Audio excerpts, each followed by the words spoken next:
আবার অনেক দল আছে তাদের নাকি ব্যাংকও আছে। তো বিএনপিতে কোনো ব্যাংক নাই, বিএনপির কোনো ব্যাংক আছে? আসলে আমি আমার বক্তব্যটা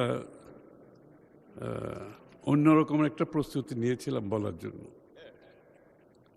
এর মধ্যে অনেকগুলো কথা পার্লামেন্ট ফ্লোরে চলে আসছে আমাদের ওদিক থেকে, আমাদের বন্ধুদের কাছ থেকে, অপোজিট সাইড থেকে। যেহেতু আমি অর্থমন্ত্রী হিসাবে অন্তত আর্থিক বিষয়ে যে কথাগুলো আসছে দু চারটা কথার তো উত্তর দিতে হয়। তো মাননীয় স্পিকার, এখানে প্রথমে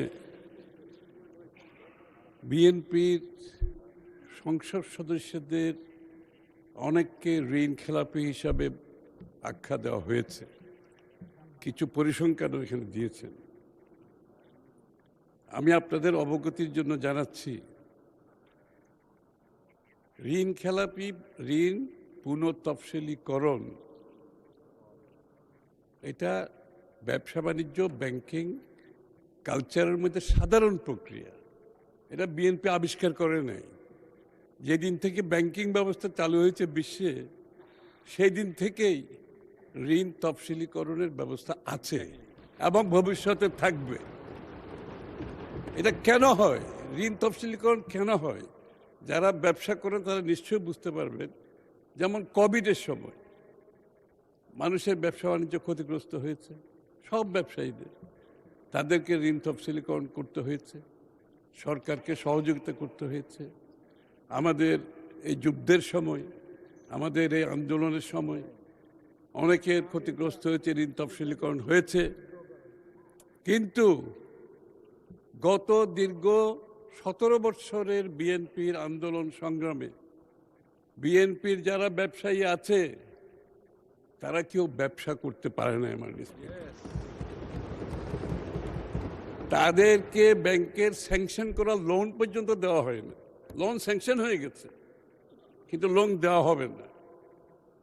তাদের লোন অ্যামাউন্ট, লোনের সময়, ঋণের সময় যখন শেষ হয়ে গেছে এক্সটেনশন করা হবে না।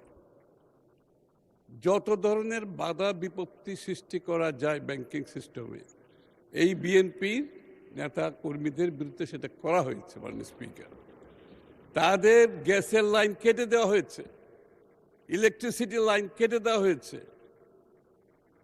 এই বিএনপি নেতা যাদেরকে খেলাপি বলা হচ্ছে, তারা এই দীর্ঘ সময়ে অনেকে পালিয়ে বেরিয়েছে, বাড়িতে থাকতে পারে না, তাদের ব্যবসা প্রতিষ্ঠান বন্ধ করে দিতে হয়েছে।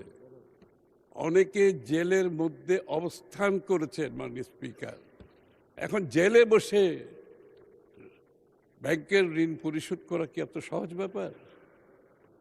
মাননীয় স্পিকার, আমি আর পুনঃতফসিলীকরণ হচ্ছে ব্যাংক ক্লায়েন্ট রিলেশনশিপের ব্যাপার। ব্যাংক ক্লায়েন্ট রিলেশনশিপের ব্যাপার, এটা খুব স্ট্যান্ডার্ড প্র্যাকটিস। তো এ হচ্ছে বিএনপির অবস্থা।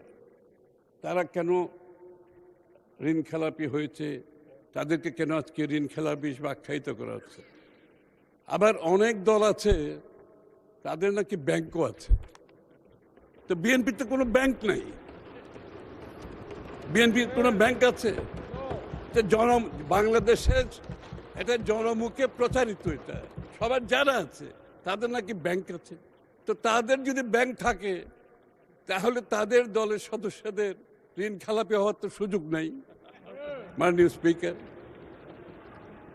এমনকি এই একটু আগে আমি একটা বিল এনেছিলাম, ওই বিলের সময় অনেকে বলেছেন যে এখানে এই যে বয়সটা বাড়ানো হচ্ছে, এখানে বোধহয় পছন্দের কাউকে দেওয়ার একটা সুযোগ সৃষ্টি করার জন্য।